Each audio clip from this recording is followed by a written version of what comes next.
नमस्कार माझ्या शेतकरी मित्रांनो आणि भगिनींनो.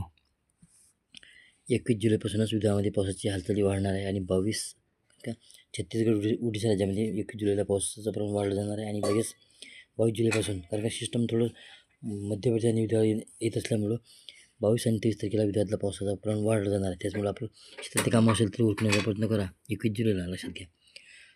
21 जुलैच्या सुद्धा दुपारून 1 ते संध्याकाळी 7च्या दरम्यान पाऊस आहे आणि रात्रीसुद्धा पाऊस आहे. 21 जुलैच्या रात्री आपल्या विदर्भामध्ये म्हणजेच नागपूर, भंडारा, गोंदिया, चंद्रपूर, गडचिरोली, यवतमाळ, वर्धा, बुलढाणा, अकोला, वाशिम, अमरावती बऱ्याचशा भागामध्ये म्हणजेच उरुड, मोर्शी, काटोल, नोरखेडा, आर्वी, आष्टी, दिवसा, मोजरी, करंजा, धामणगाव, धामणगाव, हिंगणघाट, दर्यापूर, मूर्तिजापूर, अंजनगाव, सरजी, सावंत तालुका, कळमेश्वर तालुका, बोलते पांढुर्णा, खापरखेडा, रोहणा, राजुरा बाजार, अमळापूर, शिरखेड,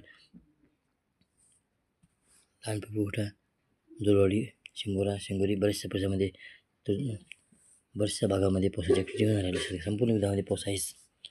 21 तारखेला पावसाचं वितरण थोडंसं कमी असतं आणि सकाळी ऊन संध्याकाळी दिसणार आपल्याला. आपल्या शेतात ते काम आहे उरका 21 तारखेला आणि 22-23 तारखेला बऱ्याचशा परिसरामध्ये पावसाची ॲक्टिव्हिटी होणार आहे. ढगांचा गडसं किंवा ढगांना बसता हलका सारी पाऊस किंवा हलका ते मध्ये काय वाजणार एक अर्ध्या घंट्याचा 1 घंट्याचा किंवा 1 घंट्याचा पाऊससुद्धा पडू शकतो. लक्षात घ्या. एवढं चला सिस्टम समोर येणार आहे आणि विदर्भामध्ये मध्य ठिकाणी पावसाची हालचाली होणार आहे. लक्षात घ्या.